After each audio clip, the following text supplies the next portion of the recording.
కుటిల సర్కారు నిర్లక్ష్యానికి ముక్కు పచ్చలారని మరో పసిపాప బలైపోయింది.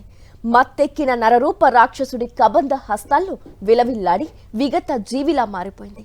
కామాంధుడి పైశాచికత్వానికి డ్రమ్ములో నిర్జీవంగా దర్శనమిచ్చింది.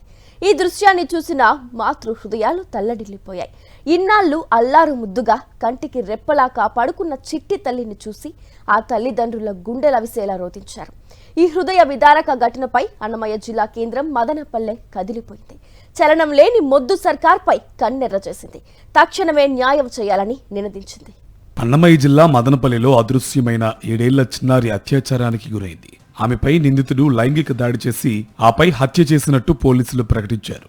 మదనపల్లి పట్టణంలో 2వ తరగతి చదువుతున్న 7 ఏళ్ల చిన్నారి సోమవారం సాయంత్రం ఆడుకుంటూ అదృశ్యమైంది. తల్లిదండ్రులు, బంధువులు ఎంత వెతికినా చిన్నారి జాడ కానరాలేదు. దీంతో 1వ పట్టణ పోలీస్ స్టేషన్లో తల్లిదండ్రులు ఫిర్యాదు చేశారు. రాత్రంతా ఎంత వెతికినా చిన్నారి ఆచూకీ లభించలేదు. కుటుంబ సభ్యులు అనుమానంతో బాలిక ఇంటికి సమీపంలోనే ఉండే కులవర్ధన్ అనే వ్యక్తిపై పోలీసులకు ఫిర్యాదు చేశారు.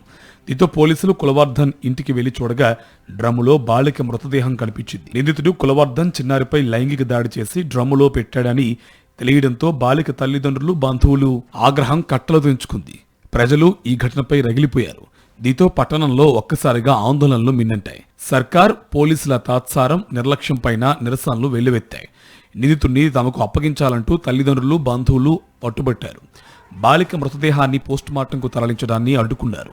ఎట్టకేలకు కడప ఎస్పీ నచికేత్ విశ్వనాథ్ వచ్చి న్యాయం చేస్తామని హామీ ఇవ్వడంతో బాలిక మృతదేహాన్ని పోస్టుమార్టం కోసం తరలించడానికి అంగీకరించారు. పోస్టుమార్టం అనంతరం బాలిక మృతదేహాన్ని కుటుంబ సభ్యులకు అప్పగించారు. కులవర్ధన్ బాలికపై లైంగిక దాడి చేసి ఆపై నీటి డ్రమ్ములో ముంచి హత్య చేశాడని డీఐజీ కోయ ప్రవీణ్ వెల్లడించారు.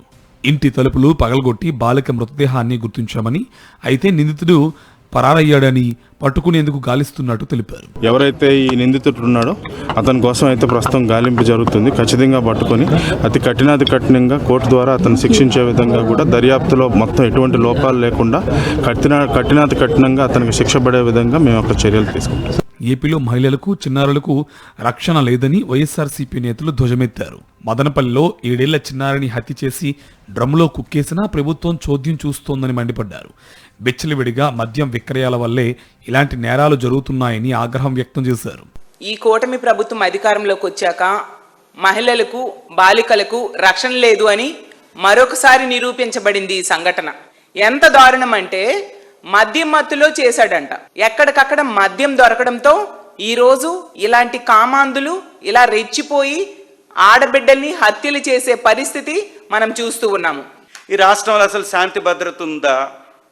అసలు పోలీస్ వ్యవస్థ ఉందా? నేరస్తులకు అసలు భయం అనేది ఉందా?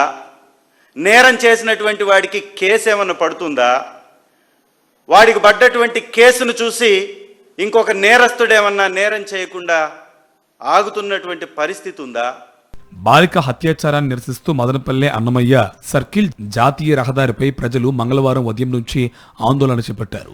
బాలిక తల్లి ప్రజలతో కలిసి రోడ్డుపైనే బైఠాయించింది. గంటల తరబడి ఆందోళన కొనసాగించారు. నిరసన విరమించాలని పోలీసులు కోరినా తల్లి అంగీకరించలేదు. న్యాయం చేయాలని వేడుకుంది. తన బిడ్డను పొట్టను పెట్టుకున్న కులవర్ధన్ సైకో అని బాలిక తండ్రి హోంమంత్రి అనితతో తన ఆవేదన వెలిబుచ్చారు. బాలిక మరణంపై అనిత ఫోన్లో తల్లిదండ్రులతో మాట్లాడారు. తన బిడ్డను చంపిన వ్యక్తిపై తక్షణం చర్యలు తీసుకోవాలని, హంతకుడిని ఎన్కౌంటర్ చేయాలని డిమాండ్ చేశారు.